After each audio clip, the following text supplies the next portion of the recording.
रूस के राष्ट्रपति व्लादिमीर पुतिन के भारत दौरे पर दुनिया भर की निगाहें टिकी हुई हैं। इस दौरे के ठीक पहले रूस के निचले सदन यानी स्टेट ड्यूमा ने भारत रूस सैन्य समझौते रेलॉस को मंजूरी दी। इस मंजूरी के मतलब बेहद खास हैं, क्योंकि इसके बाद भारत और रूस की सेनाएं एक दूसरे के साझा प्लेटफॉर्म का इस्तेमाल कर सकती हैं, सूचनाओं का आदान प्रदान कर सकती हैं। तमाम जो संसाधन हैं, चाहे एयर एसेट्स हों चाहे नेवल एसेट्स हों, वो एक दूसरे का यूज कर सकती हैं। रिफ्यूलिंग से लेकर आप समझिए कि जो तमाम सूचनाओं का साझा करना है वो भी बेहद आसान हो जाएगा। जाहिर तौर पर ये सैन्य समझौता जो भारत और रूस के बीच हुआ है, यह भारत के दुश्मनों की नींद उड़ाने के लिए काफी है। खास तौर पे इस समझौते के बाद पाकिस्तान की परेशानियां तो बढ़ने ही वाली हैं।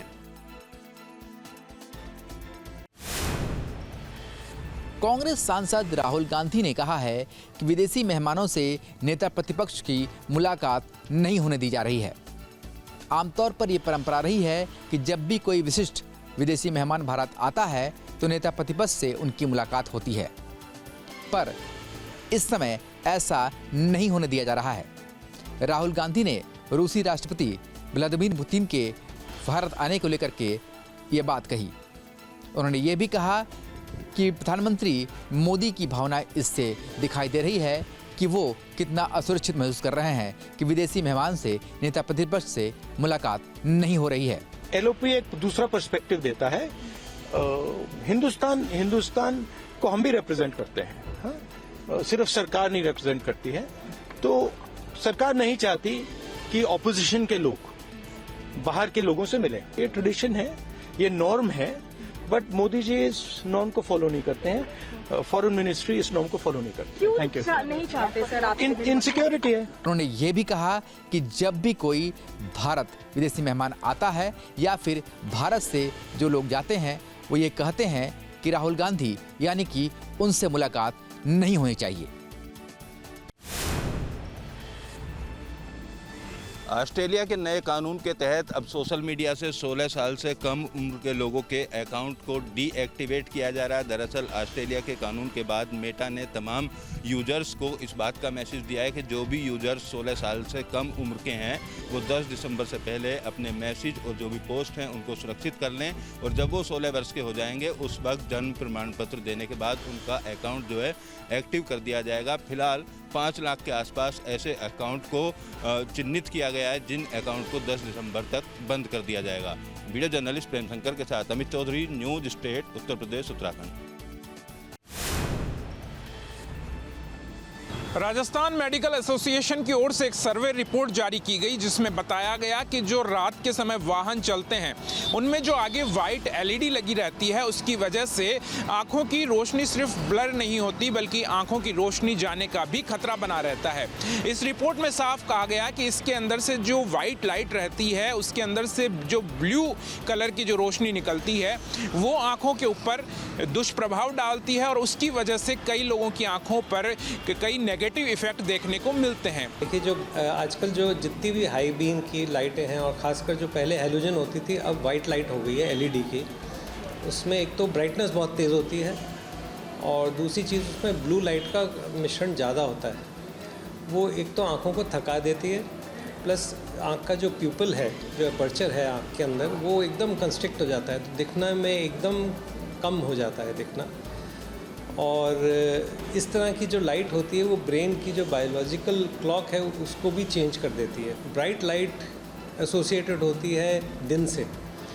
आप इसको बहुत सरल भाषा में समझें, अगर सपोज़ वही सेम लाइट अपनी स्क्रीन में, इलेक्ट्रॉनिक स्क्रीन में भी होती है, उसकी ब्राइटनेस तेज़ करके अगर हम 1 घंटा भी स्क्रीन देख लें तो आप सोने की कोशिश करेंगे, नींद नहीं आएगी। तो ब्रेन की जो बायोलॉजिकल रिदम है, क्लॉक है, वो ऑल्टर हो जाती है।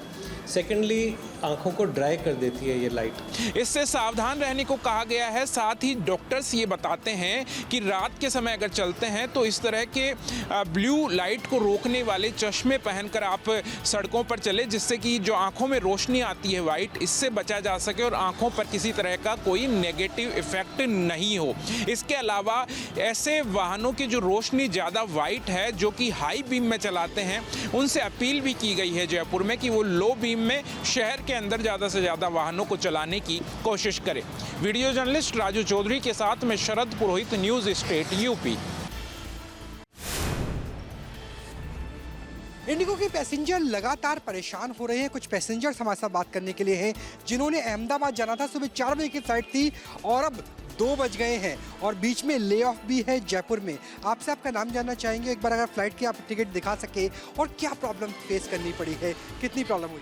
एक्चुअली ये हुआ कि हम मेरा नाम अलका थदानी है और मैं सुबह 4 बजे आज फ्लाई करने वाली थी दिल्ली टू अहमदाबाद डायरेक्ट। और ये हुआ कि हमें कल कुछ करीबन 2-2:30 बजे के करीब हमें मैसेज आया कि हमारी फ़्लाइट जो है वो पोस्टपोन होके मतलब वो डिलेड हो गई है। बीते कई दिनों से हर दिन 200 के आसपास फ्लाइटें डिले हो रही। आई गेस कोई मतलब नहीं, क्योंकि कुछ होने वाला तो है नहीं, तो क्या करने का मतलब है? शोर शराबा करके क्या ही मिल जाएगा? कुछ करें तो फिर मतलब भी है। कोई होप ही नहीं बची, अपना नाम भी बताइएगा, कोई होप ही नहीं बची है क्या? हम तो जा रहे हैं, बस मजे करेंगे। जा रहे हैं लेकिन वैसे मतलब अच्छा मतलब कोई होप नहीं बची कि अकाउंटेबिलिटी होगी, कुछ कंपनसेशन मिलेगा, कुछ ऐसा भी नहीं, ऐसा हमारी इच्छा भी थी रुकने की। Kind of we were stuck actually बताया जाए, क्योंकि हम एक दिन की प्लानिंग के हिसाब से आते, ये बच्चे अलग बोलेंगे बिकॉज पॉइंट ये है कि हम एक दिन की प्लानिंग के हिसाब से आ रहे हैं। हम यहाँ पर आके एक दिन के हिसाब से हमारी होटल बुक कर रहे हैं, उस हिसाब से हमारा सारा स्केड्यूल प्लान होता है। और जब आपको इस तरह से रुकना पड़ता है, ऑल ऑफ सडन आपको मैसेज आता है without any reason, without any this thing, तो काफ़ी बोर लगता है। पूरा परिवार है जिनका एक बिजनेस डे खराब हो गया, दूसरा उन्हें चेक इन कराना पड़ा होटल के अंदर, तीसरा अब ले ऑफ है, यानी 1 स्टॉप फ्लाइट है अहमदाबाद से पहले इंडिगो स्टॉप करेगी 1.5 घंटे के लिए जयपुर में, और चौथा इन्हें कोई उम्मीद भी नहीं है कि कोई कंपनसेशन मिलेगा इंडिगो की तरफ से।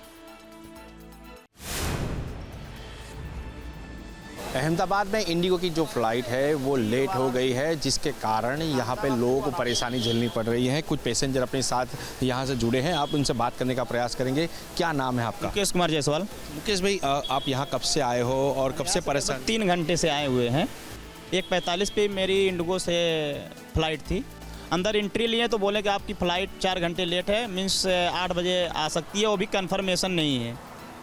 क्या जवाब देते हैं वहाँ से? जवाब यही दिए कि अभी 8 बजे इंतज़ार करिए, कंफर्म नहीं है, कैंसिल भी हो सकती है या नहीं भी हो सकती है।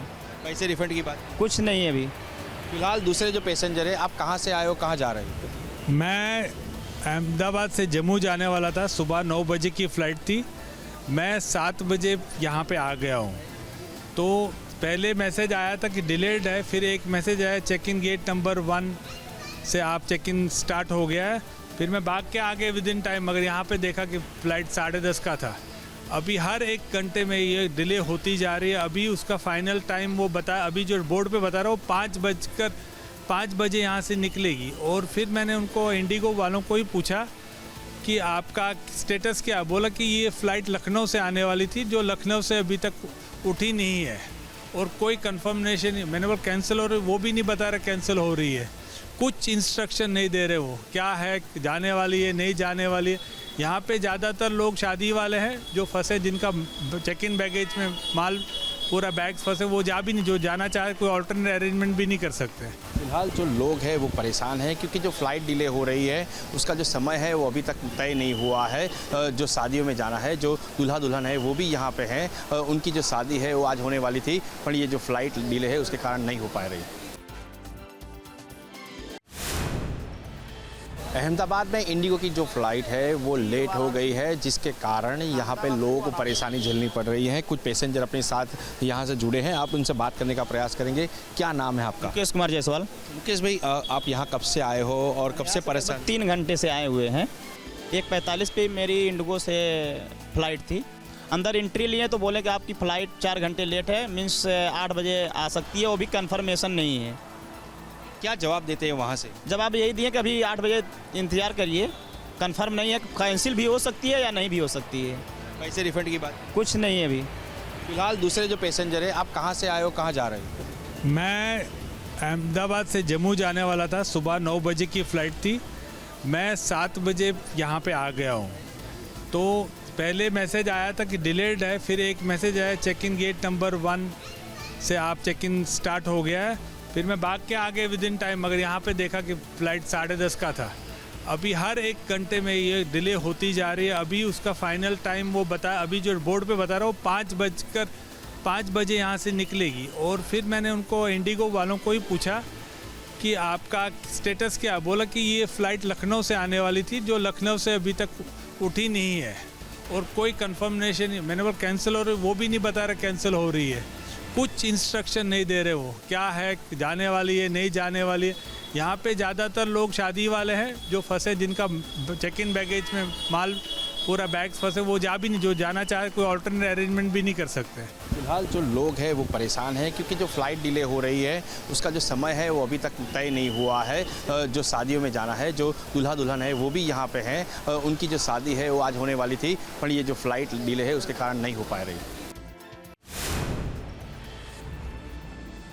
कथावाचक इंद्रेश कुमार का विवाह समारोह जयपुर में आयोजित किया जा रहा है, जिसमें कई बड़ी सेलिब्रिटी बाहर से पहुंच रहे हैं। आज जो मायरे का फंक्शन हुआ उसके अंदर जो इंद्रेश कुमार के माता पिता हैं वो एक विंटेज कार में निकलते हुए दिखाई दिए। वहां से वो जो वन है वहां तक, कुंदन वन के अंदर विंटेज कार से गए और उसके साथ में जो इंद्रेश कुमार हैं, खास दृश्य ये दिखाई दिया कि इंद्रेश कुमार एक पालकी में ठाकुर जी को अपने साथ ले जाते हुए दिखाई दिए।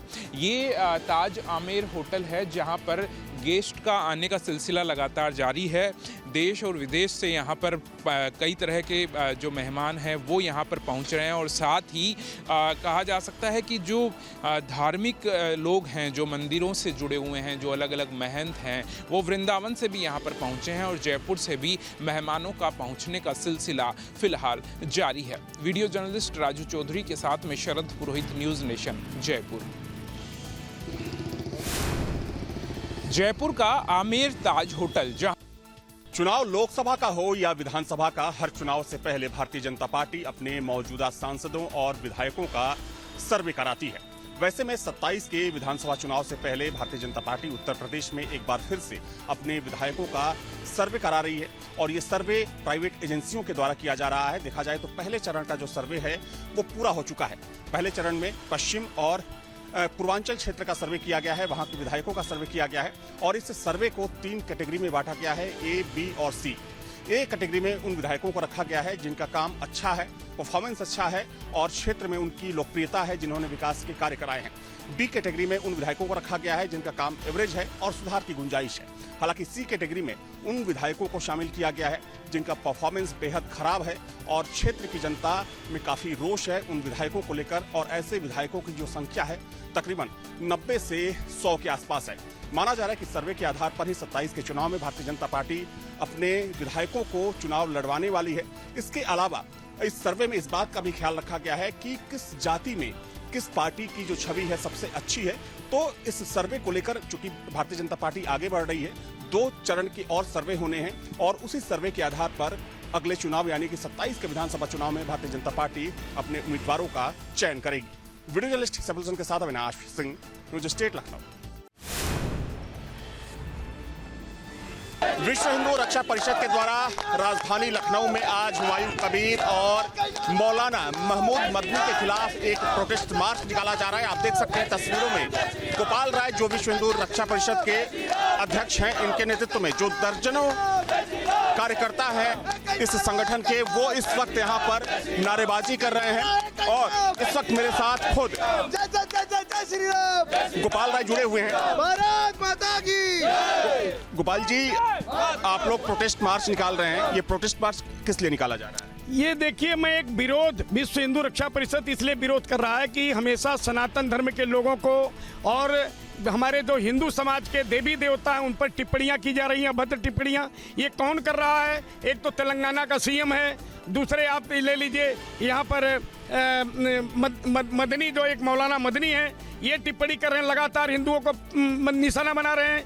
इसी तरह से आपके टीएमसी का एक विधायक हुमायूं कबीर इस तरह से बोल रहा है कि मैं वहाँ 6 दिसंबर को मैं ये करने वाला हूँ, नया बाबरी मस्जिद। अरे बनाना तो बनाओ, देश में दंगा भड़काने का, हिंदू मुस्लिम को लड़ाने का क्या काम कर रहे हो? अगर ये स्थिति है तो विश्व हिंदू रक्षा परिषद जाएगा, गवर्नर से ज्ञापन देगा और उसकी ईंट उखाड़ करके वहाँ पर भव्य श्री राम मंदिर निर्माण करने के लिए ये अपना वर्क करेगा। मुर्शिदाबाद जाएंगे? मुर्शिदाबाद कल मैं आपके सामने यहीं से निकलूंगा।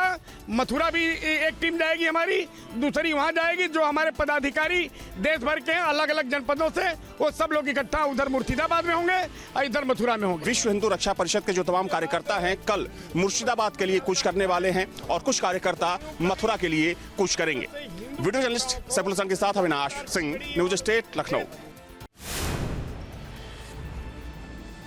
BIS द्वारा नए भूकंपीय मानचित्र के अनुसार उत्तराखंड सेस्मिक जोन 6 में आने के बाद कई तरह की चुनौतियां बढ़ गई हैं और कई तरह की नई चुनौतियां भी पैदा हो गई है। अब उत्तराखंड को जोन 6 में आने के बाद पूरी तरह से अति संवेदनशील श्रेणी में रख दिया गया है। अब उत्तराखंड सरकार के सामने सबसे बड़ी चुनौती ये है कि जो बिल्डिंग बायलॉज है उनको ठीक किया जाए, उनको सुदृढ़ किया जाए और उनके जो मानक हैं और ज़्यादा सख्त किए जाएं। चूँकि भूकंप का खतरा, भले ही बड़ा भूकंप आए, बरसों बीत गए हों, लेकिन बड़े भूकंप से सबसे ज़्यादा नुकसान इंफ्रास्ट्रक्चर को होता है और इंफ्रास्ट्रक्चर में भी सबसे ज़्यादा नुकसान आवासीय क्षेत्रों को होता है, ऑफिसेज को होता है जिनमें लोग रहते हैं। अगर कोई सड़क फटती है तो वो अलग बात है, लेकिन रेजिडेंशियल एरिया में बड़ी बड़ी बिल्डिंगें अगर गिर जाएं तो वहाँ मानव की ज़्यादा क्षति हो सकती है। इसीलिए बिल्डिंग बायोलॉजी को बदलने की कसरत शुरू हो गई है। आपदा प्रबंधन विभाग और आवास विभाग संयुक्त रूप से इस मामले में जुट गए हैं और उनका कहना है कि आने वाले किसी भी तरह के संभावित खतरे से बचने के लिए बिल्डिंग बायोलॉजी में बदलाव करना बहुत जरूरी है। अपने सह कैमरामैन सोनी कुमार के साथ न्यूज स्टेट के लिए देहरादून से अजीत सिंह राठी। नोएडा इंटरनेशनल एयरपोर्ट बनकर पूरी तरीके से तैयार हो गया है। पहले फेज का काम पूरा होने के बाद अब एयरपोर्ट के उद्घाटन की तैयारियां तेज कर दी गई हैं। लगातार प्रशासनिक अधिकारी और जनप्रतिनिधि उद्घाटन को लेकर तैयारियों में जुटे हुए हैं। माना जा रहा है अगले सप्ताह में प्रधानमंत्री नरेंद्र मोदी एयरपोर्ट का उद्घाटन करेंगे और इस दौरान VVIP 2 पार्किंग बनाई गई हैं। अन्य 10 पार्किंग बनाने के साथ साथ जो पड़ोसी राज्य हैं जिसमें दिल्ली, राजस्थान और हरियाणा के लोगों को भी बुलाने की तैयारी है। और उत्तर प्रदेश की बात की जाए तो हापुड़, बुलंदशहर, अलीगढ़, मथुरा और गौतम बुद्ध नगर के तमाम लोग इस रैली में शामिल होंगे। रैली के अंदर तकरीबन 1 लाख लोगों के पहुंचने की संभावना जताई जा रही है। केंद्र सरकार और राज्य सरकार की महत्वाकांक्षी परियोजना नोएडा इंटरनेशनल एयरपोर्ट के पहले फेज का काम शुरू होने के बाद अब उद्घाटन के बाद जो उड़ानें हैं वो यहाँ से शुरू कर दी जाएंगी। हालांकि माना ये जा रहा है कि शुरुआती तौर पर डोमेस्टिक जो उड़ानें हैं उनको शुरू किया जाएगा, साथ ही साथ जो कार्गो विमान हैं उनको भी यहाँ से शुरू कर दिया जाएगा। विमान कौन कौन से उड़ेंगे उसको लेकर पिछले दिनों नोएडा इंटरनेशनल एयरपोर्ट के साथ तमाम विमान कंपनियों का कॉन्टैक्ट भी हो चुका है। तो फिलहाल अब एयरपोर्ट उद्घाटन के लिए तैयार है और पश्चिमी उत्तर प्रदेश के लिए एक बड़ी सौगात मिलने की तैयारी तकरीबन पूरी हो चुकी है। वीडियो जर्नलिस्ट प्रेम शंकर के साथ Amit Chaudhary, news state, greater Noida. Samajwadi के कद्दावर नेता और पूर्व मंत्री आजम खान रामपुर की जेल में बंद हैं। कुछ दिनों पहले उन्हें 2 पैन कार्ड मामले में सजा सुनाई गई थी। आज आजम खान के वकील नासिर सुल्तान उनसे मिलने के लिए आए थे। जेल से बाहर आने के बाद उन्होंने खुलासा किया कि आजम खान का स्वास्थ्य बिगड़ा हुआ है। क्योंकि उनकी तबीयत खराब थी इसलिए आजम खान उनसे मिलने के लिए नहीं आ पाए। उन्होंने ये भी बताया कि अब्दुल्ला आजम खान का तबीयत भी ठीक नहीं है, लेकिन वो जवान हैं इसलिए वो हमसे मिलने के लिए आ गए। कुछ मामलों में उनसे मुलाकात, कुछ मामलों में उनकी पैरवी नासिर सुल्तान साहब कोर्ट में कर रहे हैं, उसमें उनसे मिलने के लिए यहाँ पर आए। उन्होंने जेल प्रशासन के ऊपर ये आरोप भी लगाया कि कोर्ट के आदेश के बाद जो A कैटेगरी की सहूलियतें उन्हें मिलनी चाहिए वो सहूलियतें उन्हें नहीं मिल रही हैं। हालांकि कल 2 पासपोर्ट वाले मामले में आजम खान की सुनवाई है और उसमें कल फैसला भी आ सकता है। रामपुर से न्यूज स्टेट के लिए दिवाकर गौर। दिल्ली ब्लास्ट के बाद बाबरी मस्जिद विध्वंस की 33वीं बरसी को लेकर अयोध्या की संवेदनशीलता बढ़ गई है। 6 दिसंबर को अयोध्या अवैध किले में तब्दील दिखेगी। जितने भी प्रवेश द्वार हैं सभी को सील कर दिया जाएगा। सभी प्रवेश द्वार पर सघन चेकिंग अभियान चलाया जाएगा। अयोध्या में पहले से ही निषेधाज्ञा यानी पुरानी धारा 44 लागू है।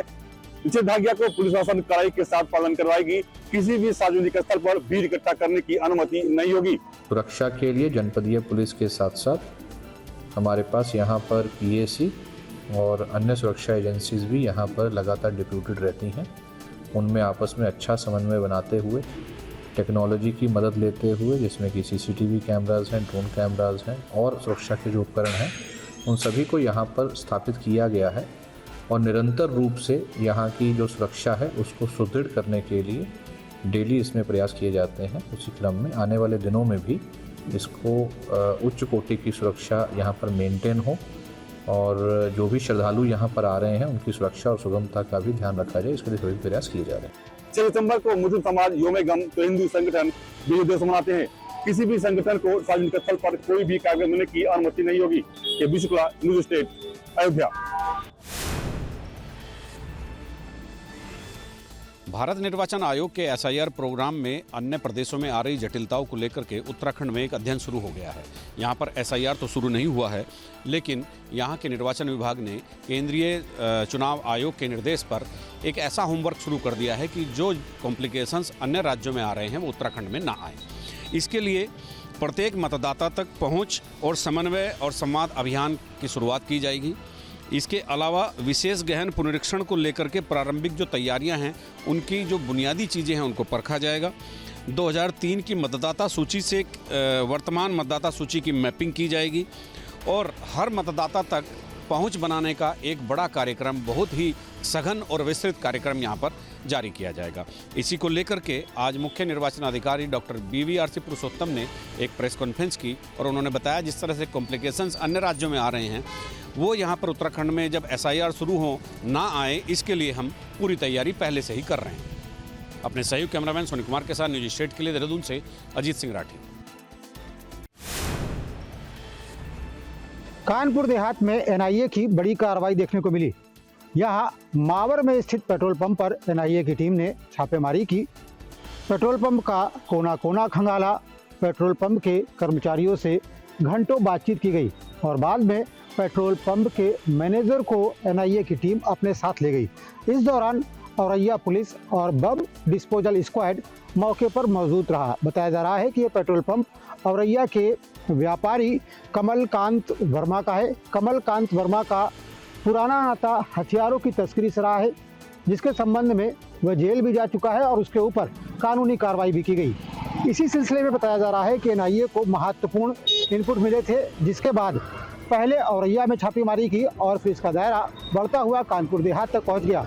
औरैया में तकरीबन 15 स्थानों पर छापेमारी की जा रही है। देखना ये होगा कि NIA को इस छापेमारी के बाद क्या तथ्य हाथ में लगते हैं। बताया जा रहा है कि ये पूरी कार्रवाई दिल्ली में हुए ब्लास्ट से जुड़ी हुई हो सकती है और NIA को महत्वपूर्ण सुराग मिले और इसके बाद पहले NIA की टीम औरैया पहुंची और इसके बाद कानपुर देहात में स्थित पेट्रोल पंप में छापेमारी की। Shyam Tiwari, news state Kanpur. Cyber जालसाजों ने नोएडा में अब तक की सबसे बड़ी साइबर जालसाजी की घटना को अंजाम दिया है। सेक्टर 47 में रहने वाले एक व्यक्ति से 12 करोड़ रुपए की साइबर जालसाजी की घटना को अंजाम दिया गया है। पूरे मामले की शिकायत नोएडा के साइबर क्राइम थाने में दर्ज कराई गई है। पुलिस पूरे मामले की जांच करने की बात कर रही है। पीड़ित द्वारा एक महिला से संपर्क किया गया था। उस महिला ने ट्रेडिंग के नाम पर मुनाफा देने की बात कही। शुरुआती चैट व्हाट्सएप पर हुई और व्हाट्सएप पर चैट होने के दौरान थोड़ा पैसा निवेश करने पर 9 लाख रुपए का मुनाफा भी सेक्टर 47 निवासी व्यक्ति को दिया गया। उसके बाद उनके द्वारा अपने अलग अलग बैंक खातों से तकरीबन 9 ट्रांजैक्शन की गई और 12 करोड़ रुपए साइबर जालसाजों द्वारा दिए गए बैंक खातों में डिपॉजिट करा दिए।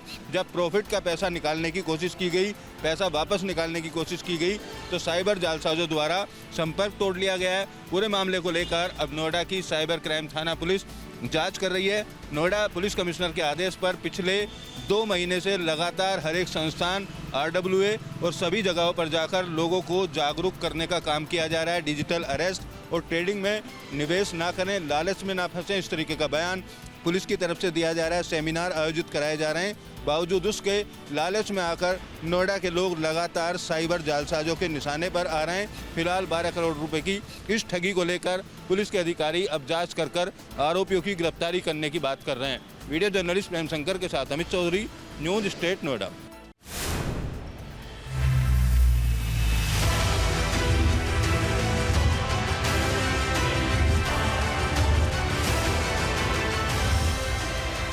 जहां भक्ति है हर शब्द में, कथाओं में छुपे हैं दिव्य रहस्य और ज्योतिष देता है जीवन को दिशा। धर्म से जुड़ी हर बातों को जानने के लिए हमारे चैनल स्तुति को सब्सक्राइब करें। चैनल पर जाने के लिए इस लिंक पर क्लिक करें।